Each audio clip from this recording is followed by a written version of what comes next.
अस्सलामुअलैकुम रहमतुल्लाहि व बरकातुहू।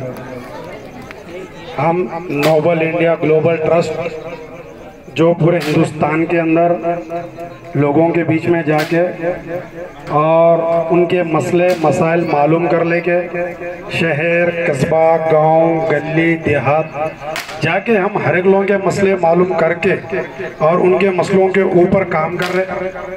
पूरे हिंदुस्तान में हमारा ट्रस्ट काम कर रहा।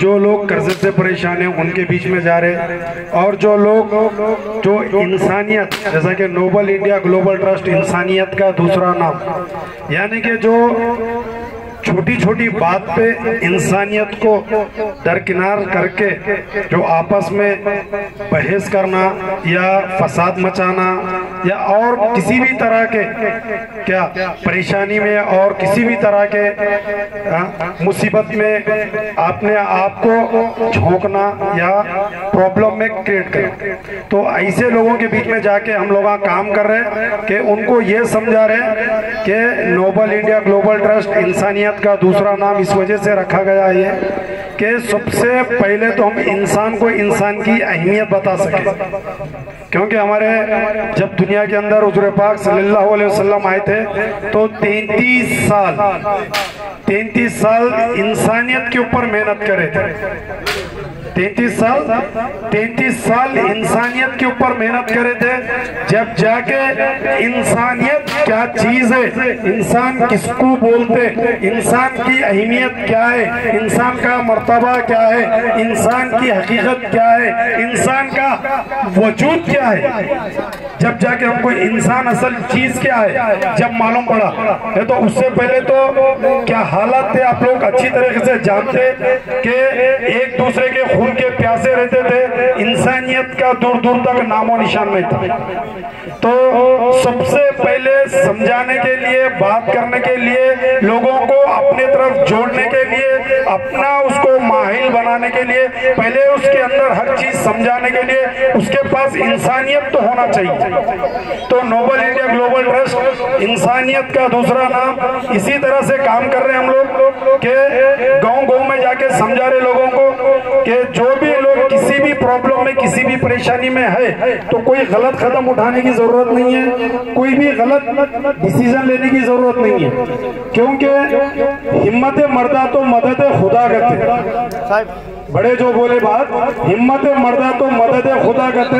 अगर हम किसी को जाके अगर उसकी प्रॉब्लम सुन के, उसकी परेशानी सुन के अगर उसको हिम्मत दे रहे, हिम्मत अफजाई कर रहे, तो मान के चलो वो उसके अंदर इतनी जान आ जाती, इतनी उसके पास उम्मीद जाग जाती कि कम से कम चलो मेरे के एक पुशाने हाल कोई ना कोई तो है। क्योंकि हम देख रहे हैं, हम मार्केट में जा रहे, हम बहुत सारे लोगों से बात कर रहे, बहुत लोगों के बीच में जा रहे, तो एक एक की अपनी अपनी ऐसी ऐसी प्रॉब्लम है, ऐसी ऐसी परेशानी है कि वो किसी से कह ना सके, अपनी जिंदगी में सह ना सके, किसी से कह ना सके और सह ना सके। ये वजह और ये प्रॉब्लम और ये क्रिएट होने की मतलब और इसकी वजह ये है कि हम इंसानियत को भूल चुके हैं। इंसान अगर कोई आके किसी का प्रॉब्लम किसी के सामने सुना रहा तो वो अपनी उसकी मजबूरी का फायदा उठाना चाहता, वो अपना एक बिजनेस बना ले रहा उसकी मजबूरी को, क्योंकि ये इंसानियत को बहुत शर्मनाक चीज है। क्योंकि अगर कोई अपना प्रॉब्लम आके बता रहा, चाहे वो किसी भी चीज का होंगे, किसी भी मजहब का होंगे, किसी भी अपने एक संगठन का होंगे या किसी भी एक अपने बड़े छोटे मानने वाला होंगे, अगर कोई अपना एक मान के अगर एक दोस्त रहते, एक खलीफा रहते, एक बुजुर्ग रहते, एक जो भी बड़ा आदमी मान के चलता, अगर कोई आके अगर अपना प्रॉब्लम उसके सामने सुना रहा तो उसकी मजबूरी का फायदा उठा रहे, तो ये इंसानियत कहाँ तक है? ये इंसानियत के ऊपर धब्बा है, क्योंकि लोग अपने फायदे के वास्ते, अपने बढ़ोतरी के वास्ते, अपने वाह के वास्ते, अपनी शान और शौकत के वास्ते दूसरे की इज्जत को और दूसरे की शान और शौकत को चुकनाचूर कर रहे। तो ये इंसानियत के ऊपर बहुत बड़ा धब्बा है। और इसके चलते चलते आज हिंदुस्तान के अंदर लोग सबसे ज्यादा अगर परेशान है तो कर्जे की वजह से परेशान है। सबसे ज्यादा अगर ज्यादा है तो कर्जे की वजह से परेशान। आज गांवों में, गलियों में, महलों में जाके आप देखो कि संघ के नाम से, शेरमुला के नाम से, डागरा के नाम से और बोलते सो बंधन के नाम से आज कई औरतों को गुलाम और कई औरतों को, कई बच्चियों को एक किस्म का उनके ऊपर क्या है, अब बोलने के लिए तो बहुत सारे हैं, लेकिन उनको एक गुलाम की तरीके से देखा जा रहा हूँ। क्योंकि हम हाल के अंदर कर रहे हैं, बेंगलुरु इसके गुलबर्गा के अंदर गए थे, तो गुलबर्गा के अंदर मालूम पड़ा कि ये ग्रुप लोन की एक हकीकत ये है कि जो लोग लोन दे के लोगों को कर्जे की दलदल में डाल के उनके साथ से नई सौ गलत काम करा रहे हैं। उनके साथ इतने गलत काम करा रहे कि अगर वो बोलना बैठे तो हमको सुनने को भी हमको काटे आते और सुनने वालों के भी कानों को तकलीफ होती। उनके साथ इतने गलत काम करा रहे, उनके साथ हम जा रहे, लोगों के बीच में घूम रहे, फिर रहे और हम मालूम कर रहे। ऐसी स्टूडेंट के ऊपर, स्टूडेंट के हम लॉकडाउन के बाद, कोरोना के बाद में हमारे बच्चे अच्छा पढ़ रहे, हमारे बच्चे अच्छा लिख रहे बोल के हम स्मार्टफोन दे दिए उनको। हम स्मार्टफोन दे दिए, हमको ये नहीं मालूम कि बच्चे कौन से ऐप से कौन सा लोन ले रहे, कौन से ऐप से कौन सा लोन ले रहे, हमको ये नहीं मालूम। जाने में अनजाने में बच्चे लोन ले रहे। स्टूडेंट्स इतने परेशान है, हॉस्टलों में, कॉलेजों में इतने परेशान है कि उसकी कोई इंतहा नहीं है। इसके ऊपर भी हमारा बहुत ज्यादा काम चल रहा, बहुत ज्यादा फोकस कर रहे हैं स्टूडेंट के ऊपर। क्योंकि स्टूडेंट आज के नॉर्मल स्टूडेंट 10th के, फर्स्ट ईयर के, सेकंड ईयर के, इंटर के, लेकिन आगे चल के वो IAS है, IPS है, कलेक्टर है और ना जाने कितने बड़े बड़े ओहदों पे जाने वाले, चाहे कौन सी भी कौम के रहेंगे। क्योंकि वो स्टूडेंट के साथ भी इतना बड़ा हरासमेंट हो रहा। एक ऐप लोन लेने के बाद में, एक फोन के ऊपर क्लिक करने के बाद में उनके फोन को हैंग कर लेके, उनके फोन का डाटा हैंग कर लेके उनके साथ इतना गलत व्यवहार कर, उनके साथ इतनी बदसलूकी कर रहे कि उसका कोई इंतहा नहीं है। अगर कोई स्टूडेंट से अगर पूछो तो रोते रोते इतने बात बताएंगे कि जिस्म किसी और का और मुंडी किसी और की लगा के उनको खुद ब्लैकमेल कर रहे, उनको खुद ब्लैकमेल कर रहे। हम इंसान है, इंसान के जब काम नहीं आएगा, जब इंसान की मजबूरी के काम नहीं आएगा, इंसान और इंसान को लोच के खाने का अगर ये मंसूबिया बना लेगा तो आने वाले हालात ऐसे रहेंगे। अपने घर के बाजू, अपने रिश्तेदार, अपने भाई बिरादर के अंदर अगर अपना बच्चा बीमार पड़ के हॉस्पिटल के अंदर जा रहा तो ये कहावत हो जाएंगी, ये बोलेंगे कि तेरी प्रॉपर्टी मेरे नाम पे लिख के दे, तो जब जाके मैं तेरे बच्चों को अच्छे बुरे के वास्ते, तेरे ट्रीटमेंट के वास्ते, तेरे पैसे के वास्ते मैं तेरे सामने ठहरूंगा। ऐसी हालत आ जाएंगे। क्योंकि आज 1 रुपए पे हम देख रहे हैं यही निजामाबाद के अंदर 8 आने के ऊपर 3 जान गई दिन भी है। क्योंकि किस वजह, इसकी बुनियाद क्या है? ये इंसानियत की कमी है। अगर इंसान के अंदर इंसानियत बाकी रही तो हर वो दर्द सह सकता, हर वो जुल्म सह सकता, हर एक की बात को एक अमानत बोल के रख सकता। आज सबसे बड़ी बात मैं हमारे असद साहब से सुना मैं, क्योंकि एक आदमी आके अगर किसी एक को एक बात बोल दे तो वो बात एक इतनी बड़ी अमानत है, इतनी बड़ी अमानत है। दुनिया की पूरी दुनिया की दौलत एक तरफ रख दिया जाए, अगर किसी की एक बात अपने पास आ गई तो वो एक तरफ रख दिया जाए, क्योंकि वो बात किसी की अमानत है हम तक। लेकिन आज हम क्या कर रहे हैं? क्योंकि हमारे पास इंसानियत की कमी हो गई तो हम क्या कर रहे हैं? उसके अंदर उसकी बात को 100 आदमी में फैला दे रहे। ये अक्सर हमारे मुसलमानों में देखने को मिल रहा। आज इसकी टांग खींचे, कल उसकी टांग खींचे, कल इसकी शिकायत करे, परसों उसकी शिकायत करे। ना बड़े मालूम, ना छोटे मालूम, ना बुजुर्ग मालूम, ना बच्चे मालूम, क्योंकि हम अपनी असलियत को नहीं पहचानते। क्योंकि हमारे अल्लाह के नबी जब दुनिया के अंदर आए थे 33 साल यूं ही मेहनत नहीं करे थे, 33 साल ऐसी जाया मेहनत नहीं करे थे, क्योंकि बड़ों की कदर सिखाए, बच्चों पे शफकत सिखाए। अब हम ऊपर वालों से इंसानियत किस तरह से रहना सिखाए। आज हम वो क्या कर रहे हैं? आज हम क्या कर रहे हैं? हम किसके पीर बन रहे हैं, हम उनकी शिकायत कर रहे हैं। हम किसके खलीफा बन रहे हैं, हम उनकी शिकायत कर रहे हैं। हम किसके मान रहे हैं, हम उनकी शिकायत कर रहे हैं। सामने कुछ और बोल रहे, पीछे कुछ और बोल रहे। इसकी वजह क्या है? इसकी वजह एक है, क्योंकि सूद का खा खा के हम लोगों के अंदर की इंसानियत मर चुकी है। ये तो खैर यही चाह रहे थे, इजराइल तो यही चाह रहे थे कि मुसलमानों के अंदर पैसा सूद देना और लेना हराम है, तो मुसलमानों को क्या करो, सूद के अंदर और पैसे लेन देन के अंदर, खर्चे के अंदर मुलविस कर दो। और मुसलमानों के अंदर नशाबादी क्या, और तो नशा करना हराम है, तो क्या करो, इनको नशे की लत लगा दो। और मुसलमानों के अंदर सट्टेबाजी हराम है, तो क्या करो, इनको मोबाइल के अंदर जुआ खेलने लगा दो, मोबाइल के अंदर सट्टेबाजी पे लगा दो, मोबाइल के अंदर गेम खेलना लगा दो।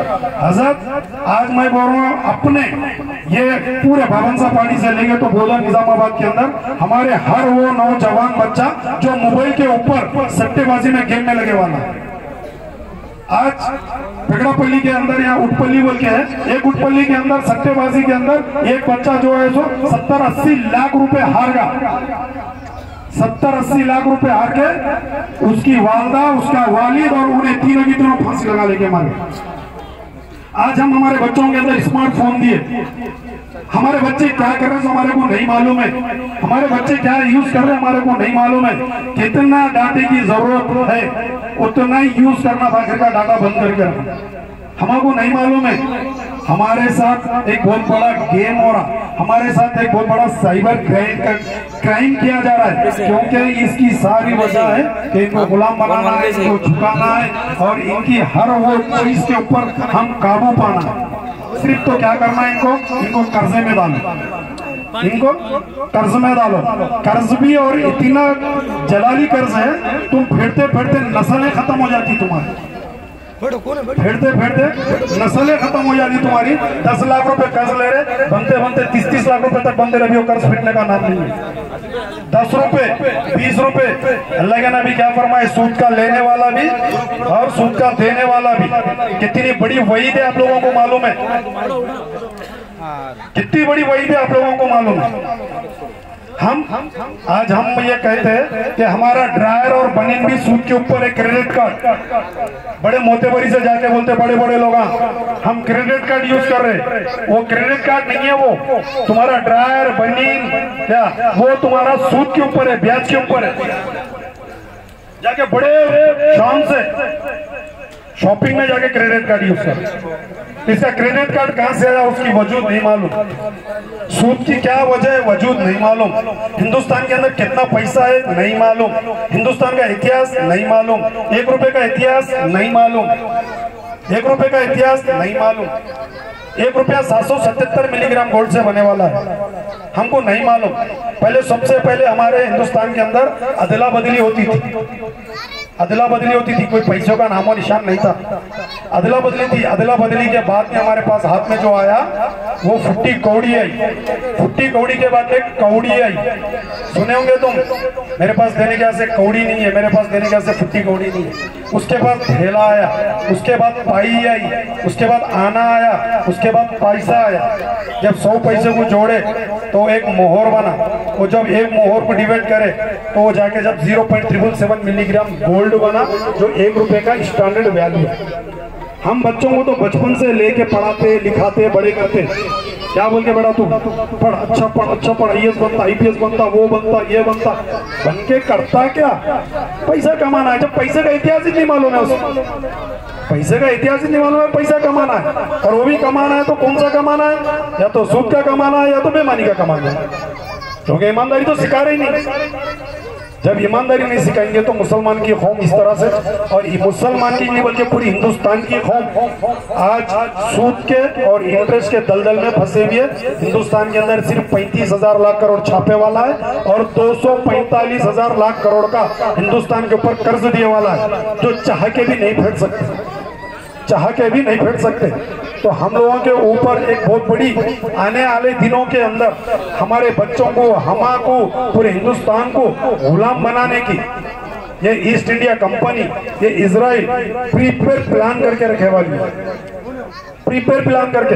हम एक अंधी धुन में जी रहे, हम आग मुझ के जी रहे, हमको खुद नहीं मालूम है। हमारे बुजुर्ग हमको ऐसी नहीं छोड़ के गए, हमारे अली रज़ियल्लाहु ताला चुपी हमको ऐसे दुनिया के अंदर सूद खाओ, इंटरेस्ट खाओ, बेईमानी करो, बड़ों के टांग खींचो, छोटों की शिकायत करो, बड़ों की शिकायत, ऐसी नहीं छोड़ के गए, ऐसी अपने आप को नहीं मिटाए। नोबल दुनिया के अंदर आप एक इंसानियत का पैगाम पहुंचाओ, इंसान के काम आओ, इंसान के काम आओ। इस वजह से हमारे हजरत अली रज़ियल्लाहु ताला ने ये पैगाम देके गए, हसन हुसैन ये पैगाम देके गए। हम अपने आप को मिटा रहे, हम अपने आप को दुनिया के अंदर जुल्म और मुसीबत सह रहे, क्योंकि आप लोग अच्छे रहो, आप लोग इंसानियत का पाठ पढ़ाओ। आज किधर जा रहे हैं हम लोग? हमारा माहौल किधर बन रहा? चौरस्तों का हमारा माहौल नहीं था, बाजारों का हमारा माहौल नहीं था। जब भी वक्त मिलता था तो दीन का हल्का लगा के बैठ जाते थे, जब भी वक्त मिलता था ईमान का हल्का लगा के बैठ जाते थे। जहाँ भी चार आदमी मिलते थे इंसानियत का पाठ पढ़ाने लग जाते थे। आज हम क्या कर रहे हैं? आज हम क्या कर रहे हैं? हम कौन सी दुनिया में जी रहे? ना बड़ों की इज्जत कर रहे, ना छोटों पे शफकत कर रहे।